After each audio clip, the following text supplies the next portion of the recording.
एक बार फिर से कोरोना वापस लौट रहा है। चीन में हाहाकार मचा हुआ है। जापान में भी स्थितियां बेकाबू हैं। कोरोना वायरस से दुनिया भर में जंग जारी है। इसी बीच चीन में कोरोना के बढ़ते मामलों के लिए जिम्मेदार ओमिक्रॉन के सब वेरिएंट BF7 और BF12 के मामले भारत में भी पाए जाने के बाद भय का माहौल बना हुआ है। केंद्र सरकार सतर्क हो गई है। देश भर के एयरपोर्ट पर इस वायरस के लिए विदेशी यात्रियों की रैंडम सैंपलिंग शुरू कर दी गई है। हालांकि केंद्र सरकार ने यह भी कहा है कि इस वायरस से घबराने की हमें कोई जरूरत नहीं है। ओमिक्रॉन के सब वेरिएंट BF7 और BF12 के मामले गुजरात और उड़ीसा में सामने आए थे। सरकार ने इसे लेकर कई खास दिशा निर्देश भी जारी किए हैं।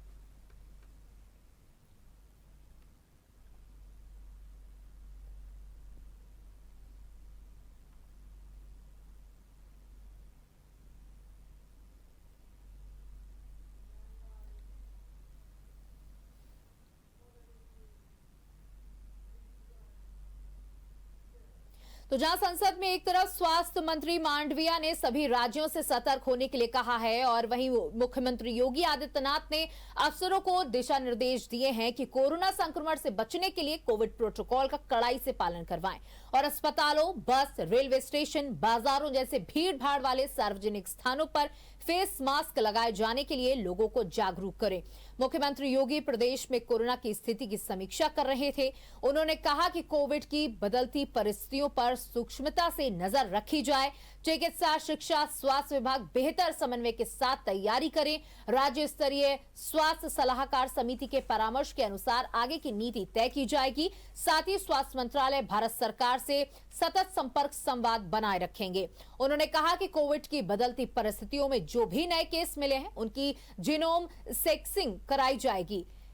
आपको बता दें, दैनिक टेस्टिंग को भी बढ़ाया जाएगा। गंभीर असाध्य रोग से ग्रसित लोगों, बुजुर्गों को विशेष सावधानी बरतनी होगी।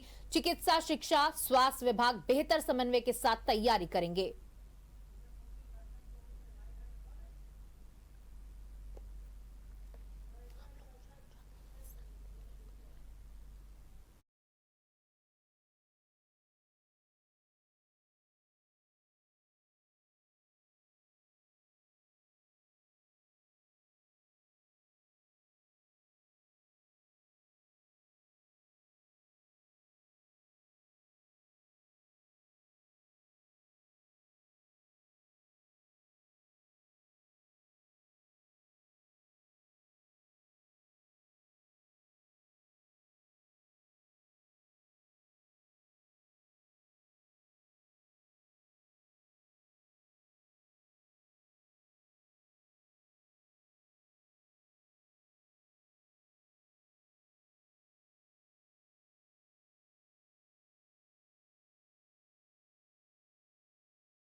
वाली जगहों पे ना जाएं। एक किसी भी तरीके का ऐसा माहौल ना पैदा करें जहां ज्यादा से ज्यादा लोग इकट्ठा हों।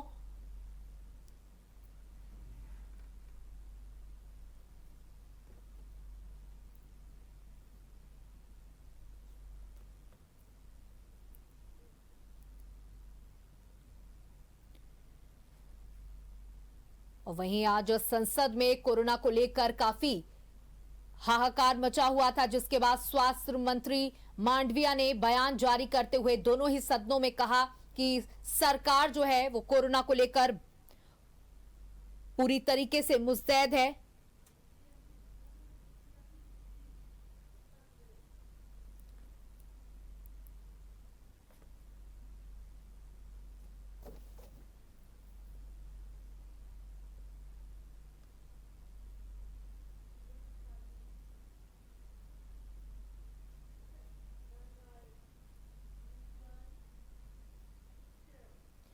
तो चलिए हम चर्चा कर लेते हैं कोरोना की कि कितना खतरनाक है भारत के लिए, या ये कोरोना जो दोबारा से लौट रहा है, या फिर भारतीयों को कुछ सतर्कता बरतनी है और हम इस तरीके की महामारी से अपना बचाव कर सकते हैं। इसके लिए हमारे साथ हमारे गेस्ट जुड़ चुके हैं doctor VN Tripathi ji. Sir, आपका बहुत बहुत स्वागत है। डॉक्टर वीएन त्रिपाठी जी पूर्व डीजीएमई है। सर, कोरोना को लेकर एक बार फिर से माहौल बनना शुरू हो गया है, लोगों में डर दोबारा से व्याप्त हो गया है। आज सुबह से ही हम देख रहे हैं और कई दिनों से देख रहे हैं कि मीटिंग्स लगातार जारी हैं, जहां स्वास्थ्य मंत्री ने भी बयान दिया कि सरकार मुस्तैद है इसको लेकर के। पीएम मोदी भी इस पर बैठक कर रहे हैं। इस पर आपका क्या कहना है कि हमें कितनी सावधानी बरतनी होगी?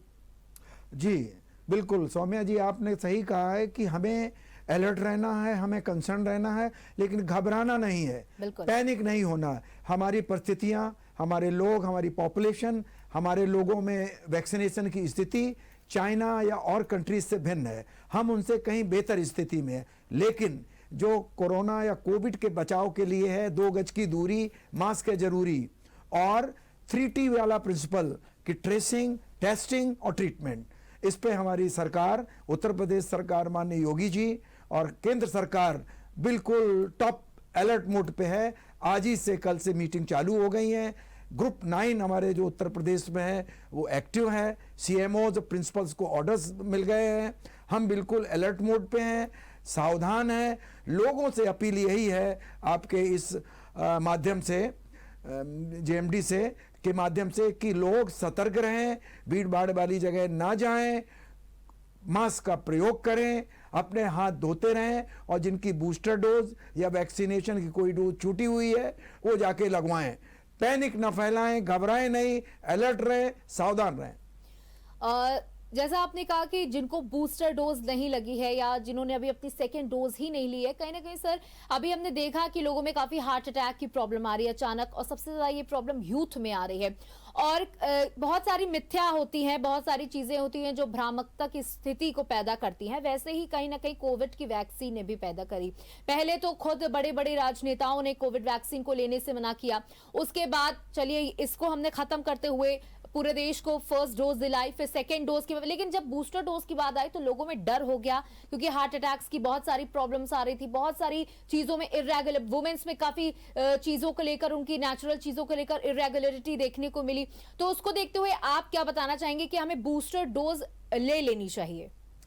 बिल्कुल सौम्या जी, संयोग बस मैं खुद एक जो राष्ट्रीय लेवल की ट्रायल हुई है कोरोना वैक्सीन की बच्चों में और बड़ों में, उसमें मैं खुद सम्मिलित रहा हूं, और कानपुर में एक प्राइवेट हॉस्पिटल में इसका ट्रायल का एक सेंटर था, और मैं उसमें एज प्रिंसिपल इन्वेस्टिगेटर रहा। मैं आपसे कह सकता हूं कि ये वैक्सीन बड़ों ही नहीं, खासकर ये जो भारत बायोटेक वाली जो वैक्सीन को वैक्सीन है, ये अत्यंत सुरक्षित है, सेफ है, और इससे इम्यूनिटी करीब करीब 90% है। इसलिए जनता से गुजारिश है, हाथ जोड़ के मेरा प्रार्थना और अपील है कि वैक्सीन का कोई ऐसा साइड इफेक्ट नहीं जिससे घबराया जाए।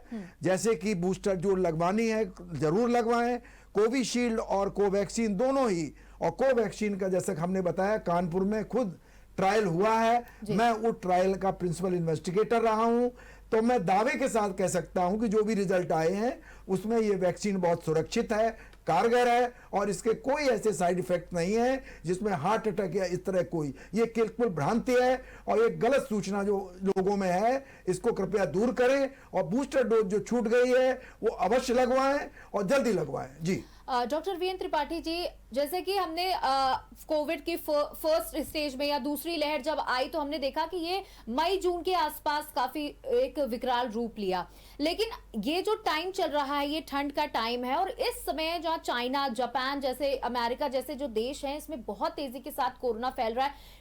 बीते अगर 7 दिनों की बात की जाए, चाइना का आंकड़ा मौतों में 1.5 लाख के ऊपर पहुंच गया, मतलब वहां पर लोगों के मरीजों की संख्या 1.5 लाख से ऊपर पहुंच गई है। तो ये काफी जो स्थितियां हैं वो भ्रामकता की स्थितियां हैं, बहुत ज्यादा डरा देने वाली स्थितियां हैं। लेकिन अगर हम इंडिया की बात करें तो इंडिया में क्या कोरोना पहले ही दस्तक दे चुका था, हम समझ नहीं पाए, हम उसके लिए हमारी बॉडी पहले से ही प्रिपेयर है?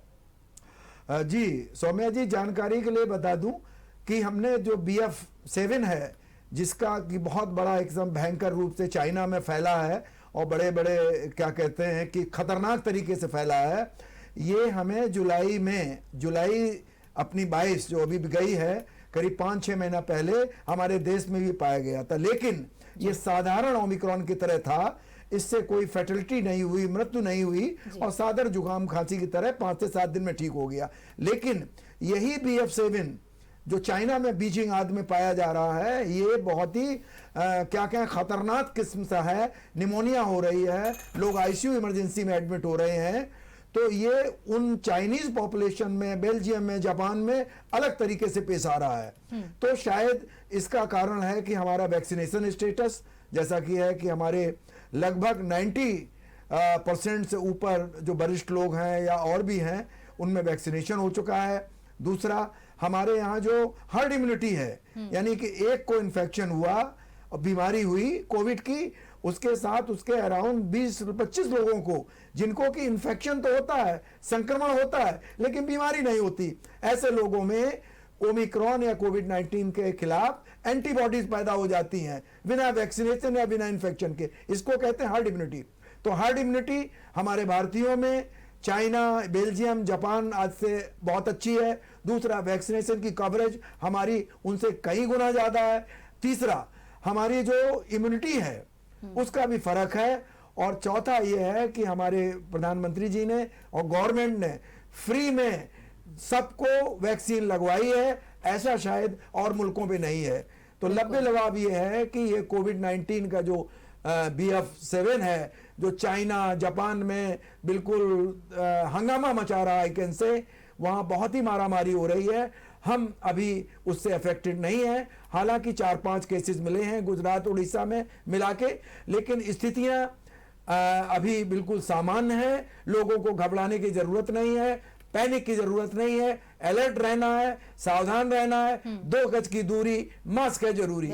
जी डॉक्टर साहब, एक बहुत जरूरी बात है जो यहाँ उठाना चाहूंगी। हमने देखा जब हमारी दूसरी तीसरी जो कोरोना की पिछली लहर थी, उसके बाद धीरे धीरे बैक टू नॉर्मल लाइफ आना शुरू हुए, क्योंकि हम जानते हैं कि हमारा भारत देश है जो वो बहुत सारी विविधताओं का देश है। हर महीने हम कोई ना कोई बड़ा त्योहार मना रहे होते हैं, एक झुंड में भीड़ इकट्ठा होती है, क्योंकि हम जो है वो एक झुंड में रहना पसंद करते हैं कहीं ना कहीं। उसके बाद मास्क लगाना लोगों ने छोड़ दिया, जो आपने कहा 2 गज की दूरी बहुत है जरूरी, वो उसका पालन किसी ने नहीं किया। लेकिन चीन, अमेरिका, जापान, ये सब देशों में है, इनमें हमने काफी खबरें देखी जहां लोग परेशान हो गए, इतनी ज्यादा पाबंदियां लगाई गई हैं। लोगों को घरों में रहने के लिए कहा गया, इकट्ठा समूह नहीं बनने दिया गया, लोगों का खान पान में उनके ध्यान दिया गया। इतनी ज्यादा लिमिटेशंस के बावजूद चाइना में, जापान में, अमेरिका और अन्य देशों में इतनी ज्यादा विकट स्थितियां कैसे पैदा हो गई? जी सौम्या जी, चाइना ने जीरो कोविड की पॉलिसी करी। उन्होंने बिल्कुल सख्ती से लोगों को रोका, अंदर कर दिया, जाने नहीं दिया। उसका कारण हुआ, जैसा कि हमने बताया था, कि हर्ड इम्यूनिटी लोगों में नहीं पैदा हो पाई।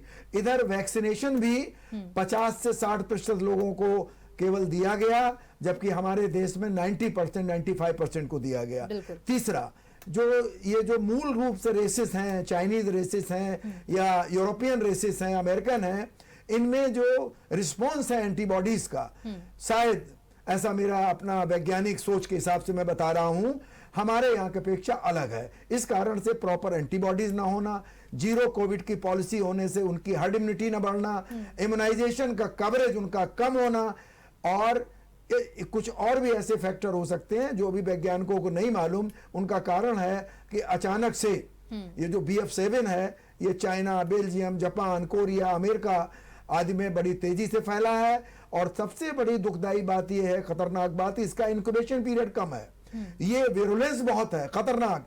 तीसरा, ये बहुत तेजी से फैल रहा है। और चौथा, निमोनिया ज्यादा हो रहा है as compare to upper respiratory symptom, यानी कि खांसी, बुखार तो कम है, लेकिन सीधे निमोनिया हो रहा है। तो ये 4-5 चीजें जो हैं वो अलग हैं हमारे देश के हिसाब से। इसलिए फिर कहता हूं कि हमारे देश को अलर्ट रहना, पब्लिक को मास्क का जो उपयोग कम कर दिया है, बंद कर दिया है।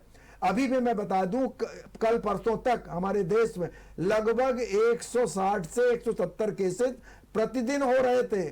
कोरोना कम हुआ है, कोविड कम हुआ है, लेकिन खत्म नहीं हुआ है। ये मस्तिष्क में रखिए, अलर्ट रहिए, सावधान रहिए, मास्क का प्रयोग करिए। कोरोना गया नहीं है, खत्म नहीं हुआ है, खतरा बरकरार है, लेकिन डरने की कोई बात नहीं है। ठीक है डॉक्टर साहब, एक यहाँ पर एक शब्द आ रहा है, जब चीन में भी इतना ज्यादा मामले बढ़ गए हैं, ज़ोंबी वायरस करके चीज सामने आई है, इस पे थोड़ा आप इलैबोरेट करें। जी, ये जो BF7 है, ओमिक्रॉन बहुरूपिया वायरस है, बताया नहीं आपको? ये समय समय पर अलग अलग देशों में अपना जीनोम सीक्वेंसिंग से अलग अलग ये बनता, म्यूटेशंस होते हैं, यानी ये बहुरूपिया रूप बदलता है। तो इसके सब वेरिएंट जो पैदा हो रहे हैं उनको बारे में बहुत कम मालूम होता है नॉर्मल टेस्टिंग में। इसीलिए अपने देश में भी जीन सीक्वेंसिंग, हर मरीज जो भी पॉजिटिव है उसकी जीन सीक्वेंसिंग कराई जाती। तो ये अलग किस्म का है जिसमें वैक्सीनेशन को भी बाईपास कर रहा है। सौम्या जी, बड़ी ही मतलब दुर्भाग्यपूर्ण स्थिति है चाइना और देशों में कि ये इम्यूनिटी को बाईपास कर रहा है, यानी कि टीके लगे हुए हैं तब भी ओमिक्रॉन का ये BF7 अटैक कर रहा है। ऐसी स्थिति में मैं तो यही कहूंगा कि अलर्ट रहें, मास्क का प्रयोग करें, डिस्टेंसिंग रखें, और चुनाव सभाएं ये सब नजदीक आ रही हैं और हमारे त्योहार बहुत हैं अपने देश में, वो आ रहे हैं। तो भीड़ भाड़ से बचें, साफ सफाई का ध्यान रखें, हाथ धोते रहें, मास्क का प्रयोग करें, बूस्टर के टीके लगवाएं जिसको रह गए हैं। और अगर बुखार, खांसी, गले में दर्द या और तकलीफ होती है, लगता है, तो तुरंत पास में अस्पताल में जाके, सरकारी अस्पताल या प्राइवेट कहीं भी जाके उसकी जांच कराएं। अगर पॉजिटिव है तो आइसोलेट करके अपने डॉक्टर की राय से इलाज कराएं। अगर पॉजिटिव नहीं है तो खुश हो, अलर्ट रहें। ठीक है डॉक्टर वीरेंद्र त्रिपाठी जी, जैसे सर्दियों का मौसम है, बहुत सारी सब्जियां आती हैं, बहुत सारी चीजें जो हैं जो हमें तंदुरुस्त बना सकती हैं इस सीजन में। तो ये जो नया वेरिएंट आ रहा है, क्योंकि हमारी इम्यूनिटी और देशों के मुकाबले जो लोग हैं उनसे ज्यादा बेहतर है, क्योंकि हम हर तरह की चीजों को अपनी बॉडी में एब्जॉर्ब करना जानते हैं। हम हर तरीके के मौसम को अपनी बॉडी में एब्जॉर्ब करे हुए हैं, चाहे वो सर्दी हो, गर्मी हो, हम चेंजमेंट के साथ जीना जानते हैं। इस मौसम में कोरोना दस्तक दे रहा है, हालांकि हमें खतरा कम है, लेकिन फिर भी सावधानी तो बहुत जरूरी है।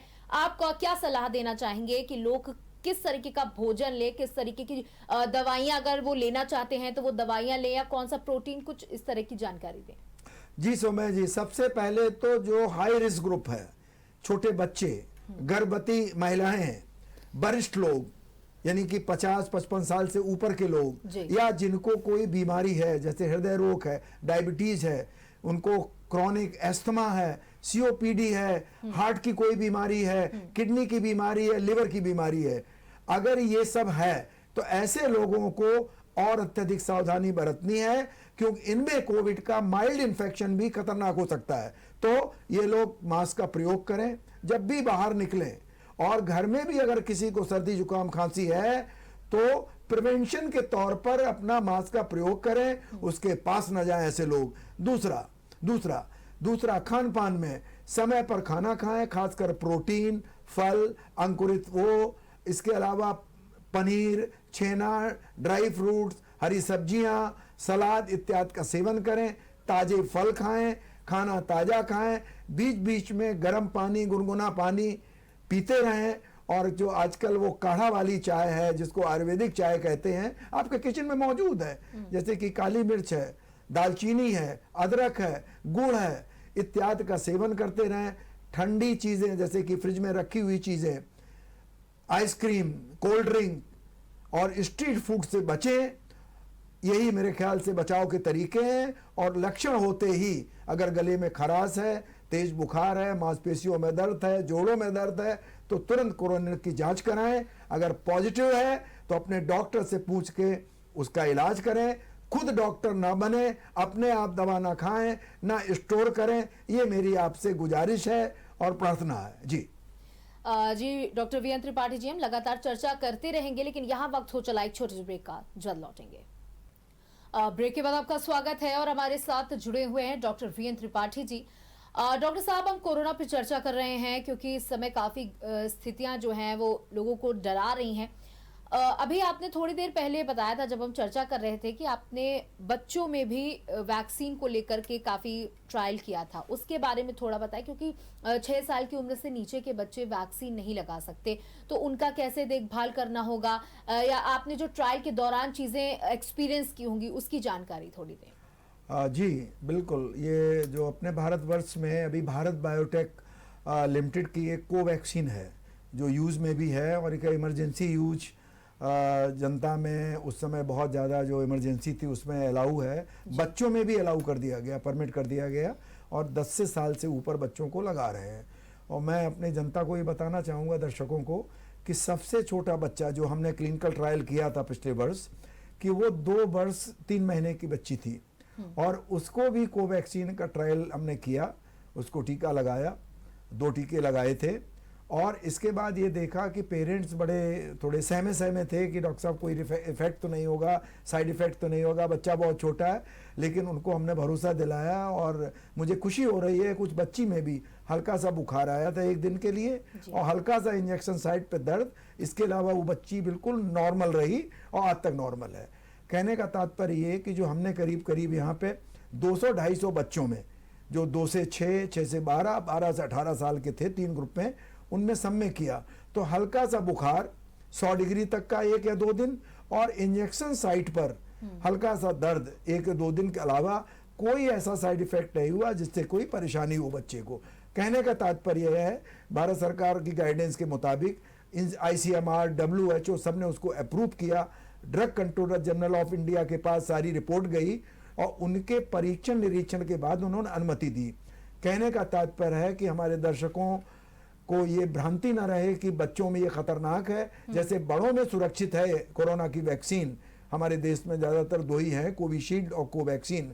कोवैक्सीन का ट्रायल, चूंकि मैं वो ट्रायल में खुद सम्मिलित रहा हूं, तो मैं कह सकता हूं दावे के साथ ये सुरक्षित है, और आप सब लोग सरकार की मंशा के अनुसार अपने बच्चों और किशोरों को भी कोविड का टीका, कोवैक्सीन या कोविशील्ड लगवाएं। जी डॉक्टर साहब, हमने एक चीज और देखी, जो लोगों को कोरोना हुआ था उनमें कई दिन बाद तक काफी उसके सिम्टम्स, यानी पोस्ट कोविड जो हम अगर कहें, तो वो हमें काफी देखने को मिला। तो अब जब दोबारा से कोरोना लौट रहा है, हमें सावधानियां तो बरतनी है, लेकिन उन लोगों को किस तरीके से अपने आप को प्रोटेक्ट करना है, अपना बचाव करना है, जिनको एक बार कोरोना या 2 बार कोरोना हो चुका है? जी बिल्कुल, हाँ, ये कोविड के कोरोना के बारे में ये है कि इम्यूनाइज हैं उनको भी हुआ, दूसरे तीसरे बार भी हुआ। मुझे कुछ डॉक्टरों का याद है कि हमारे यहाँ मेडिकल कॉलेज कानपुर में और जो हैलेट हॉस्पिटल में है और भी हॉस्पिटल में है, इनको 3-3 बार हुआ, लेकिन संयोग बस कि पहली बार जब हुआ उससे हल्का दूसरी बार हुआ, और तीसरी बार तो ओमिक्रॉन का ही कोई वेरिएंट था, हल्का सा गले में खराश, 2-3 दिन बुखार, हल्का सा मांसपेशियों में दर्द, और 5 से 7 दिन के अंदर बिना कॉम्प्लिकेशन के वो ठीक हो गए। तो टीका लगाने के बाद या एक बार होने के बाद ये 100% गारंटी नहीं है कि कोविड-19 नहीं होगा, लेकिन इसकी विभीषिका कम हो जाएगी, इसका खतरा कम हो जाएगा, कॉम्प्लिकेशन कम होंगे। निमोनिया जैसे खतरनाक होता है, सबसे ज्यादा जो कोविड का कॉम्प्लिकेशन है उसके चांसेस नहीं है। हाँ, टीके लगाने के बाद या एक बार इन्फेक्शन होने के बाद दोबारा हो सकता है, लेकिन उसकी जो क्या कहें सिम्टम्स हैं, साइंस हैं और कॉम्प्लिकेशन है, वो बहुत हल्के होते हैं, और 5 से 7 दिन के अंदर यूजुअली वो ठीक हो जाते हैं। जी ठीक है सर, देखिए हमने बात कर ली कैसे क्या, इन 2 मुद्दों पे तो हमने बात कर ली। अब आगे क्या है? क्या हम इसी तरीके से डर के साए में हमेशा जीते रहेंगे? अभी हमने सोचा था पहली बार कोविड आया है, उसके बाद खत्म हुआ, चलिए हम इससे छुटकारा पा लेंगे, लेकिन जब दूसरी लहर आई तो पूरा दुनिया तहलका मच गया। भारत में तो बहुत ज्यादा मौतें हुई, अन्य देशों में भी बहुत ज्यादा मौतें हुई, दोबारा अब तीसरी बार जो है वो कोरोना दस्तक दे रहा है। कब तक हमें कोरोना से डरना होगा, किस तरीके की सावधानियां बरतनी होंगी, और क्या कभी कोरोना खत्म होगा या नहीं? जी सौम्या जी, अगर इसका मैं उत्तर दूं कि कोविड-19 या कोरोना खत्म होगा, तो निश्चित तौर पर यह कहा नहीं जा सकता है कि कब खत्म होगा। हाँ, धीरे धीरे ये इसके जो म्यूटेशन वेरिएशन होते होते टीकाकरण की अच्छी स्थिति हमारी हो जाएगी, इम्यूनिटी हो जाएगी, तो और बीच बीच में बूस्टर की आवश्यकता पड़ सकती है। ये नेशनल पॉलिसी के हिसाब से हम तय करेंगे। लेकिन कोरोना अभी जल्दी खत्म होने वाला नहीं है, हाँ कम बना रहेगा। जैसा आपको बताया कि पिछले सप्ताह तक करीब 158 केसेस प्रतिदिन अपने भारतवर्ष में लगभग हो रहे थे। इस तरह से ये सर्दी जुकाम खराश की तरह से अभी कुछ सालों तक रह सकता है, लेकिन इसके कॉम्प्लिकेशन, इसके जानलेवा कॉम्प्लिकेशन डेफिनेटली कम हो जाएंगे, ना के बराबर।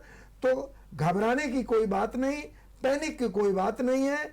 फिर वही बात है कि जो मूलभूत इसकी जो बचाव के तरीके हैं उनको हमें अभी कुछ समय तक और पालन करना पड़ेगा। बीच बीच में इस तरह की एपिडेमिक आ सकती हैं हल्के रूप में, और जो बीमार या कोमॉर्बिड हैं या वरिष्ठ लोग हैं उनको ज़्यादा बचा के रखना है, क्योंकि उनकी इम्यूनिटी कम होती है, या अन्य बीमारियों जो ग्रसित हैं उन पर सावधानी रखनी पड़ेगी। ऐसा लगता है वैज्ञानिकों की सोच के अनुसार, शोध के हिसाब से अभी साल 2 साल हमें कोरोना से मुक्ति नहीं मिलेगी, कम होता जाएगा, लेकिन बीच बीच में स्पाइक आ सकते हैं, हल्के होंगे, कॉम्प्लिकेशन कम होंगे, मृत्यु दर कम होगी, लेकिन अलर्ट रहना है, सावधान रहना है, पैनिक नहीं करना है। सर, जब कोरोना की दूसरी लहर आई थी तो लोगों में बहुत डर हो गया था। लोगों ने अपने घर में दवाइयां इकट्ठा करनी शुरू कर दी थी, ऑक्सीजन सिलेंडर इकट्ठा करने शुरू कर दिए थे। इसकी वजह से काफी किल्लत भी ऑक्सीजन की देखने को मिली और न जाने कितने लोगों की ऑक्सीजन ना मिलने से मृत्यु भी हो गई।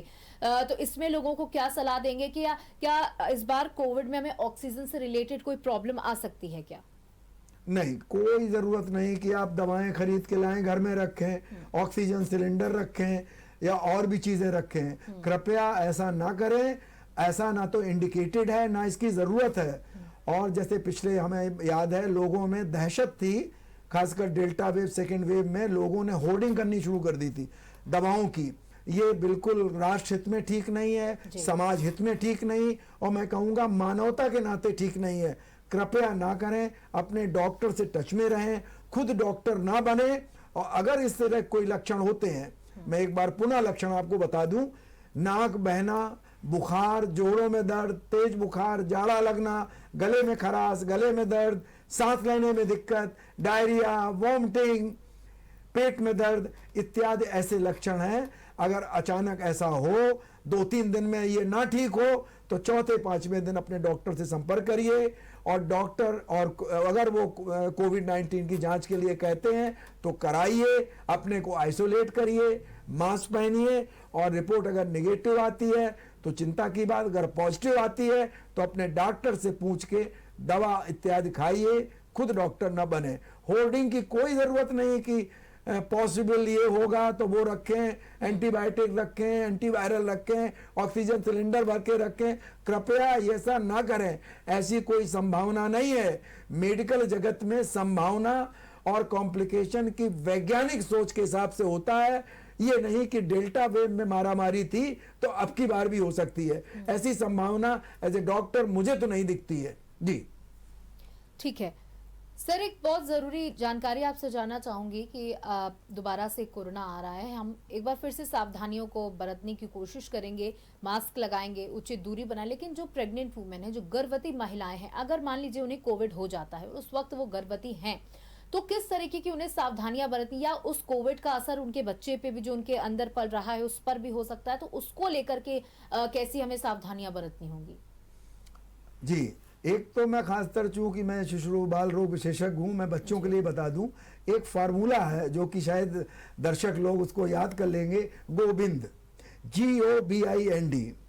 अगर गोबिंद का पालन करेंगे तो कोविड से भी बचाव होगी, बच्चे को और बीमारियों से बचाव होगी, शिशुओं और बच्चों को, और बच्चा भी आपका स्वस्थ रहेगा। मैं जल्दी बता दूं, गोबिंद, G ग्रोथ मॉनिटरिंग, बच्चे को कुपोषण नहीं होना चाहिए, अगर कुपोषण होगा तो कोरोना का खतरा होगा। इसके बाद O ओरल डिहाइड्रेशन, यानी कि डायरिया है तो खतरा है, अगर डायरिया है तो ORS। B माने ब्रेस्ट फीडिंग, माँ का दूध कोरोना ही नहीं अन्य बीमारियों से बचाता है, डायरिया, निमोनिया, रेस्पिरेटरी एलर्जी। तो कृपया करके हर माँ अपने बच्चे को 2 बरस तक अपना दूध पिलाए, 6 महीने के बाद ऊपरी आहार। आई माने इम्यूनाइजेशन, रूटीन इम्यूनाइजेशन और कोविड का इम्यूनाइजेशन। अगर सरकार 2 साल से ऊपर के बच्चों, 2 से 8 या 10 साल के में अलाउ करती है, परमिट करती है, तो टीका लगवाएं। इसके अलावा अन्य टीके जो लगते हैं सरकारी, उसमें सब मुफ्त लगते हैं, उनको लगवाएं। तो आई हुआ। एन माने न्यूट्रिशन, उन्हें अच्छा खाना दीजिए, बताया था, प्रोटीन युक्त फल, दाल, अगर अंडा खाते तो अंडा दीजिए, दही, ड्राई फ्रूट्स, यानी कि न्यूट्रिशन अच्छा रखिए। और लास्ट में डी, दवाई, ड्रग का प्रयोग डॉक्टर से पूछ के समुचित दें। अगर गोविंद को याद रखेंगे तो बच्चा, किशोर, शिशु आपका स्वस्थ रहेगा, कोरोना से भी बचाव होगा, अन्य बीमारियों से बचाव होगा और बच्चों में मृत्यु दर भी कम होगी। जी बिल्कुल। तो दर्शकों, आपने सुना कि डॉक्टर साहब ने गोविंद फॉर्मूला बताया है जिससे जो आपके बच्चे हैं वो स्वस्थ रह सकेंगे। डॉक्टर साहब, अब चलते चलते एक बहुत ही इंपॉर्टेंट सवाल मैं आपसे लेना चाहूंगी, क्योंकि त्योहारों का सीजन है, क्रिसमस पास में है, न्यू ईयर आ रहा है और हम सब बहुत ज्यादा पार्टी करते हैं, लोग एक दूसरे के घर जाते हैं, भीड़ इकट्ठा होती है। तो इस मौके पर लोगों को कैसी सावधानियां बरतनी है, कैसा खान पान रखना है, इस पर एक बार जल्दी से सारी चीजें बता दें और उसके बाद हम विदा लेंगे। बिल्कुल सौम्या जी, पार्टी करें लेकिन पार्टी खुले में करें, बंद कमरे में 20, 25, 10 आदमी ना रहें। अगर पार्टी करें खिड़कियां खोल दें, 5, 6 से ज्यादा एक कमरे में ना रहें, 10 बाई 10 या 12 बाई। पहला मास्क का प्रयोग करें, मास्क लगा के पार्टी करें, हाथ साबुन से धोते रहें, सैनिटाइजर का प्रयोग करें। और अगर किसी को खांसी, जुकाम, गले में खराश, बुखार है तो वो पार्टी में शामिल ना हो। और कोशिश करें, आजकल पढ़ा लिखा समाज है, कि थर्मोमीटर, आजकल वो जो रिमोट वाले थर्मोमीटर आ गए हैं, अगर कोई फीवर से पीड़ित है कृपया उसको पार्टी में सम्मिलित होने ना कहें और उसको घर भेज दें। इसके अलावा फिर वही कहेंगे, 2 गज की दूरी, मास्क है जरूरी। अगर बुखार है तो उसको बिल्कुल आइसोलेट कर दें, जांच कराएं। बीच में रोकना चाहूंगी, देखिए बुखार तो 2 प्रकार के भी हो सकते हैं, क्योंकि ठंड का मौसम है तो इसकी वजह से भी हमें बुखार, खांसी, जुकाम हो सकता है और उसी के साथ हम कोविड से भी इन्हीं तीनों सिचुएशन से जूझ रहे होंगे। तो कैसे हम जल्दी से पता लगा सकते हैं कि हमें कोविड है, हमें सावधानी बरतनी होगी? जी, बहुत ही महत्वपूर्ण प्रश्न आपने किया मैडम। बिल्कुल, अगर सामान्यतः जो कोल्ड जुकाम होता है, सामान्य वायरल इन्फेक्शन जिसे कहते हैं ना जुकाम, ये 3 से 4 दिन में ठीक हो जाता है, अधिक से अधिक 5 दिन। लेकिन इसमें उतना ज्यादा बॉडी में दर्द, उतना ज्यादा डायरिया, गले में इतनी ज्यादा खराश, बिना बलगम की खांसी, सिर दर्द, बदन में दर्द, मांसपेशियों में दर्द, जोड़ों में दर्द इतना नहीं होता है। बुखार उतर जाता है, व्यक्ति सामान्य कोल्ड में आराम महसूस करता है। लेकिन कोविड कोरोना में उसको बुखार उतरने पर भी तकलीफ रहती है, भूख खत्म हो जाती है, स्वाद जीभ का खत्म हो जाता है। अगर ये लक्षण है तो कोरोना की जांच कराएं, अपने को आइसोलेट कर लें। अगर पॉजिटिव है तो डॉक्टर से पूछ के इलाज कराएं। अदरवाइज सामान्यतः कॉमन कोल्ड और कोरोना के शुरुआती लक्षणों में कोई बहुत फर्क नहीं है। केवल गले में दर्द, सिर दर्द, बदन में दर्द, डायरिया, वोमिटिंग और जोड़ों में दर्द, ये कोरोना में ज्यादा होता है और सामान्य जुकाम और जो कोल्ड होता है उसमें कम होता है। ऐसी कोई क्लियर कट क्लिनिकली गाइडलाइंस नहीं है जिसमें कह सकते हैं अरे ये जुकाम, गले में दर्द, सिर दर्द, बुखार नॉर्मल है, हमारा सर्दी जुकाम मौसम वाला, और ये कोरोना है।